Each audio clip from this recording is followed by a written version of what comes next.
이 시간 하나님의 말씀은 요한계시록 1장 4절에서부터 8절까지 말씀입니다.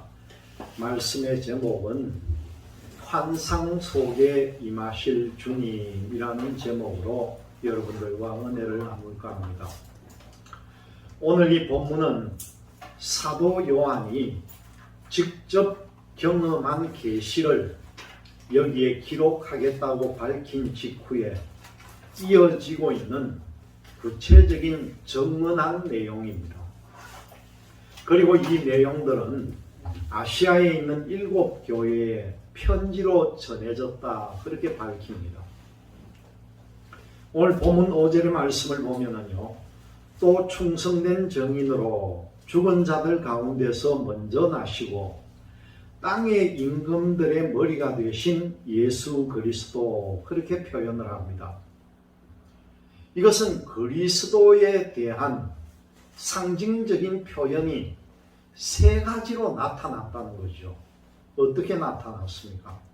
말씀 그대로 따라가 보면요, 충성스러운 정인, 그 다음 두 번째는 죽은 자들 가운데서 먼저 나시니, 그 다음에 땅의 임금들의 머리다, 그런 말씀입니다.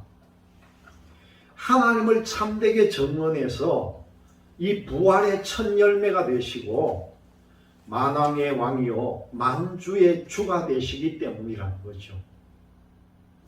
오늘 본문 읽은 7절 말씀을 보면은요, 볼지어다 그가 구름을 타고 오시리라. 각 사람의 눈이 그를 보겠고 그를 찌른 자들도 볼 것이요 땅에 있는 모든 족속이 그로 말미암아 애곡한다, 그런 말씀이 나옵니다. 이 말씀의 구약의 배경은 바로 스가랴서에 나오는 말씀이에요.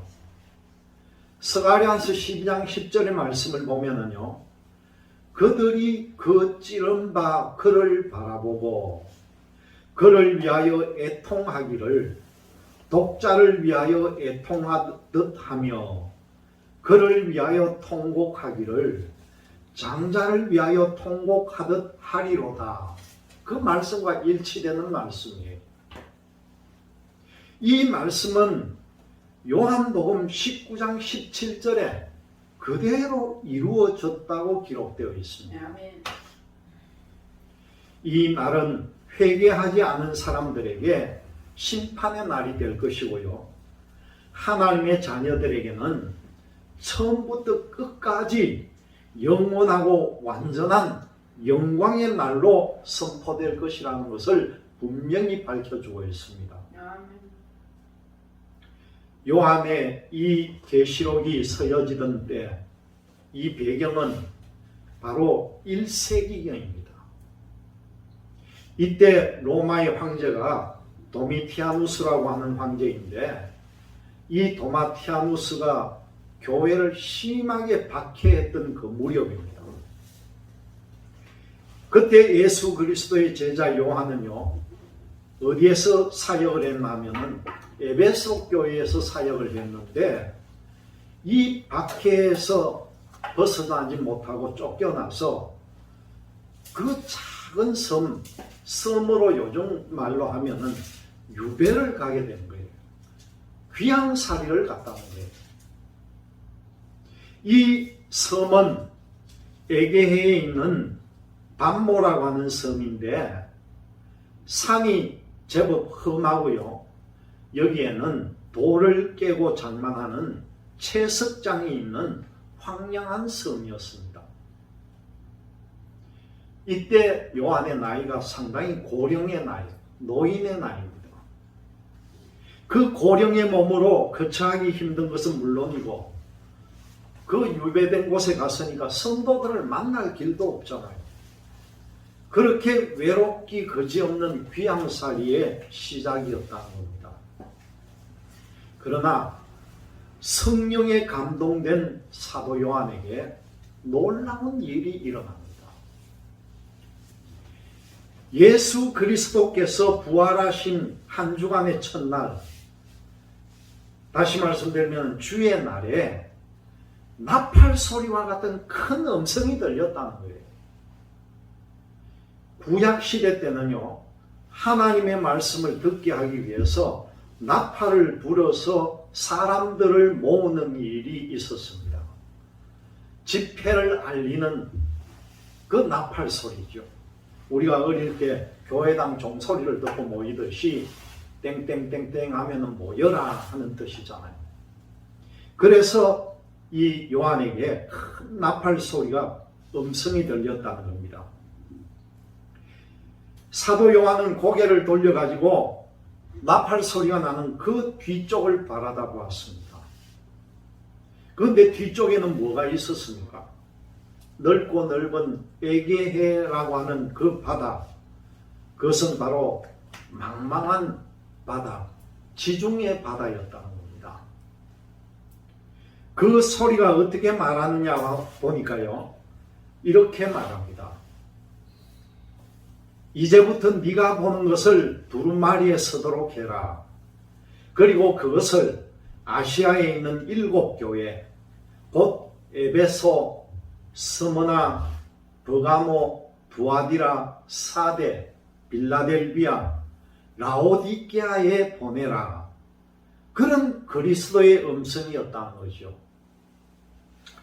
사도 요한은 엎드려서 그 교회들 위해 예수 그리스도로 말미암아 은혜와 평강이 그들에게 있기를 원하는 기도를 드리게 되었습니다.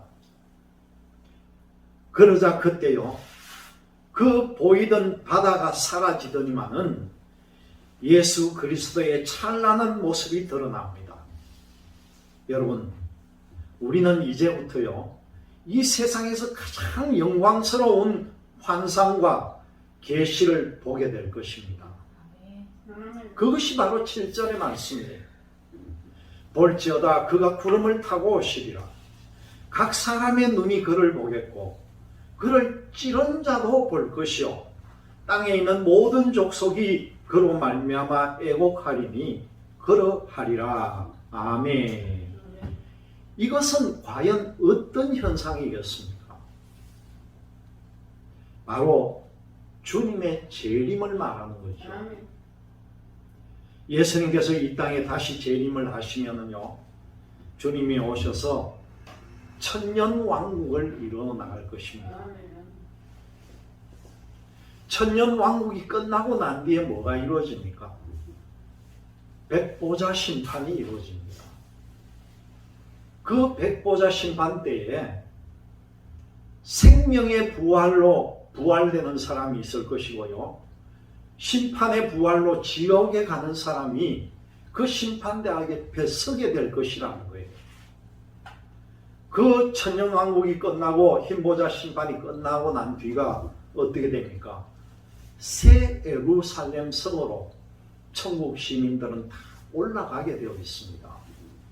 여러분들 모두가 이 새 예루살렘으로 들어가는 여러분들이 되시기를 바랍니다. 이것을 모르는 사람들은 얼마나 안타깝겠습니까? 믿지 않는 사람들은 죽어봐야 알지 어떻게 아느냐. 죽어봤나 천국이 있는 걸 알게. 그런 이야기를 하면 참 답답한 거예요. 여러분, 우리는요, 천국에 들어가면 여러분 그걸 알아야 합니다. 천국에 결혼이 있을까요, 없을까요? 천국에 가면은 결혼하는 것도 없어요.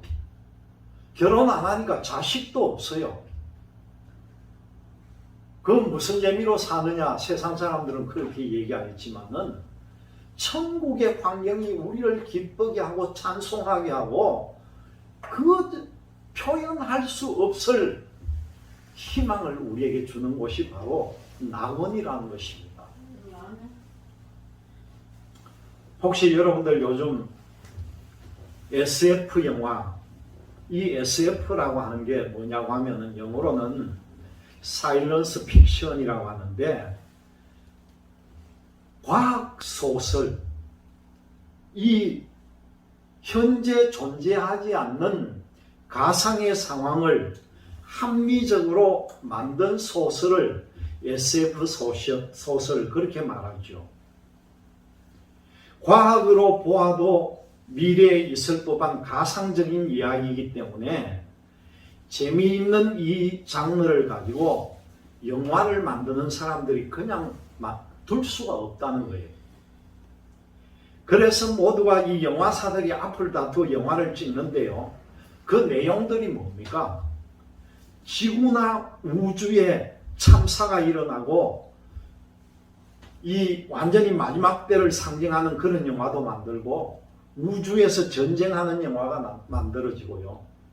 환경을 파괴해서 종말이 오는 것을 만들고, 또 그 다음 타임머신을 타고 과거와 미래로 왔다 갔다 하는 그런 영화들. 그 속에 보면 또 외계인이 등장하는 이런 소재들이 모두가 SF 영화라고 하는 겁니다. 이 방향에 흥미를 느끼지 않았던 사람까지도요, 자신의 미래에 대한 환상에 잠시 접어들게 된다는 거예요. 이 SF 속에는 요한계시록과 관련되는 비전과 경고가 나타나기도 합니다. 이 성도들은 여기서 단순한 환상과 계시록의 비전을 예리하게 잘 구분을 해야 한다는 거예요. 그 환상 속에 그냥 빠져들어가면 안 된다는 겁니다. 이 환상, 이걸 판타시라고도 부르는데, 여기에 관한 것들을 우리가 더 한번 살펴봐야 됩니다. 문학에서 환상을 보는 태도에는요, 두 가지 종류가 있습니다. 하나는 현실 세계와는 완전히 무관한 괴기스럽고 장난스럽고 황당무계한 상상 같은 것들이라는 거죠. 어떤 분이 말씀을 하는데, 옛날에 자기가 미키마우스가 각종 모험을 하고 있는 미국의 LA를 찾아가지고, LA에 가니까 디즈니랜드라는 곳이 있죠. 디즈니랜드. 거기에서 판타스틱 레이저 쇼를 보기 위해서 자기가 제일 좋은 자리를 잡고 앉아가지고 그 쇼가 열리기를 1시간 동안 기다렸다는 거예요. 그런데 갑자기 비가 내리기 시작했고, 비가 와서 그런지 몰라도 기계가 고장이 났다고 하면서 관객들에게 방송이 나오기를 오늘은 더 이상 보여줄 수가 없으니까 그냥 가라더라는 거예요. 놀라운 일은요, 그렇게 앉아서 기다리고 있던 사람들이 하고 탄성만 질렀을 뿐 아무도 항의를 하거나 뭔가 이의를 제기하는 사람 없이 그 미국 사람들이 그냥 순수하게 발길을 돌리더라고요. 그래서 자기가 생각해요. 우리나라였다면 어떻게 했을까? 아마 난리가 났겠죠. 그 오랫동안 기다리고 앉았다가 레이저 쇼를 보려고 앉았는데, 이렇게 미국 사람들은 순수하게 나가더라는 겁니다. 사람들은 무엇을 먹거나 타는 것보다요, 이 환상의 세계와 만나는 것을 이렇게 좋아한다는 거예요. 그리고 또 다른 하나는요, 문학에서 환상을 적극적으로 중요시하는 관점이라는 겁니다. 이 문학에서의 환상은 기존의 세계 인식이나 제도화된 현실적 기구와 이념들을 원점으로 되돌려서 새롭게 출발하려는 창조 행위에 가장 적극적이고 능동적인 활동이라고 여깁니다. 그렇다면 우리 성경은 어떻습니까? 성경은 영광스러운 이 환상의 세계를요, 성경의 맨 뒷부분에다가 두었다는 겁니다. 이 참 묘한 것 아닙니까? 그 환상은 무엇입니까? 다시 오실 재림 예수께서 인간에게 보여주시는 계시의 방법을 나타냈다는 거예요. 여러분, 이 계시라는 것은 사람으로서 알 수 없는 진리를요, 하나님의 영감으로 알려주는 것으로서 계시라고도 하고 묵시라고 합니다. 요한 계시록이라고도 할 수가 있고요, 요한 묵시록이라고도 할 수가 있는 거예요. 이 내용이 장차 어떤 내용입니까? 그것은 바로 알페와 오메가, 바로 처음부터 끝이시고 이전에도 계셨고 장차 오실 전능하신 분의 음성이 이 속에 잠잠하게 흐르고 있다는 거죠. 이 요한이 들은 나팔소리 같은 큰 음성이 많은 물소리와 같이 잔잔해졌다는 겁니다. 쫄쫄쫄쫄 흐르는 시냇물 같은 사랑을 담고 위로에 넘치는 은은한 소리가 들려오기 시작합니다. 그 음성은 때로는 바람 부는 날의 바닷물 소리, 그리고 경고와 심판처럼 쏟아지는 이구아수 폭포 같은 엄청난 소리, 그리스도인은 여러 물소리를 들을 때마다 주님을 떠올립니다. 아름답고 신비하면서 또 거센 물소리가요, 바로 예수 그리스도의 음성이라는 거예요. 여러분, 믿음을 가진 우리는 그리스도께서 구름을 타고 오실 그 모습을 보게 될 것이라는 겁니다. 우리가 살아있을 동안에 보게 될지, 우리가 죽게 된 뒤에 이 모습이 나타날지 그때는 아무도 모르지만 언젠가는 예수님께서 말씀하신 대로 구름을 타고 올라가신 그 모습 그대로 이 땅으로 내려오실 것입니다. 사도 요한은 대제사장의 옷을 입고 그 7 금촛대 사이에 계시는 그리스도를 보았다는 거예요. 그때 어떻게 되겠습니까? 사도 요한은 그리스도 대제사장의 이 모습, 자기가 친히 희생제물이 되어서 십자가를 주신 어린 양의 모습을 그 촛대 사이에서 보았다는 거죠. 그분을 바라볼 때 가장 놀란 것은요, 오른손에 7개의 별을 쥐고 계시는 모습이었습니다. 이 별이 뭡니까? 7 교회 사자들인 천사들이었다는 거죠.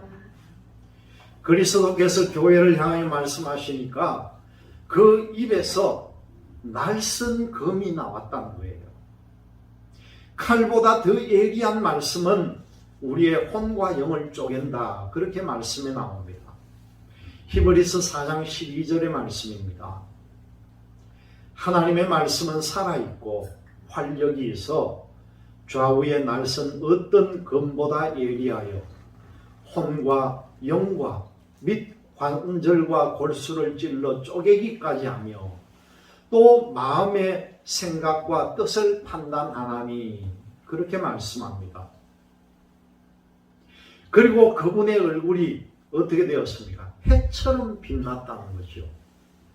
빛이신 예수 그리스도께서 세상 모든 사람을 향해 비치시는 그 얼굴, 그 빛나는 얼굴, 그분은 장차 오실 전능한 하나님의 아들이시라는 겁니다. 그런데 이 사도 요한은요, 그 빛을 차마 직접 바라볼 수가 없었다는 거예요. 그는 환상의 주님을 바라보다가 그 발 아래 엎드려서 쓰러지고 말았습니다. 죽은 사람처럼 되지 않을 수가 없었다는 거죠. 주님께서 요한에게 오른손을 얹으시고 뭐라고 합니까? 처음이요 마지막인 나의 모든 것을 네가 본 그대로 기록하라, 그렇게 명령하셨습니다. 여러분, 지금 우리는요, 이 주님의 모습을 이 기록을 통해서 볼 수 있다는 겁니다. 요한에게 환상의 모습을 보여주신 그리스도께서 우리에게도 그와 똑같은 모습으로 보여주실 것인지는 알 수가 없습니다. 다만 그것을 기록하라 하셨으니까 이 모습을 우리도 보기 원하신 것만은 분명하다는 거죠. 이는 단순한 환상이 아니고 그런 SF도 물론 아닙니다. 이 세상의 어떤 판타지로도 만들 수 없는 그리스도의 오심이 온 세상 위에 전개될 시간이 지금 다가오고 있다는 겁니다. 여러분 상상을 한번 해보세요. 어느 날 하늘에서 구름을 타고 오시는 예수님을 우리가 직접 눈으로 볼 수 있다고 한번 생각을 해보세요. 어떻게 우리가 이대로 이 모습대로만 살 수가 있겠습니까? 우리는 생명의 부활에 참여하는 자가 다 되어야 합니다. 우리는 심판의 부활에 들어가서는 안 된다는 거예요. 우리가 이 빛을 감히 바라볼 수가 있겠습니까? 그런데 그러나 각 사람의 눈이 그를 보겠다고 했습니다. 온 세상 사람들이 영광의 그리스도를 직접 보게 될 것입니다. 성령의 감동 속에 기뻐 뛰며 주를 볼 사람이 있고요. 말씀 가운데 보니까 그리스도를 배반한 사람들은 슬피 울면서 그 모습을 보게 된다는 거죠. 그 찌른 사람도 본다고 했잖아요. 영원한 왕이신 이 그리스도께서 세상에 다시 오시는 날이 눈앞에 다가왔음을 믿고 깨끗한 두루마기를 준비하는 여러분들이 되시기를 주님의 이름으로 기원드립니다. 깨끗한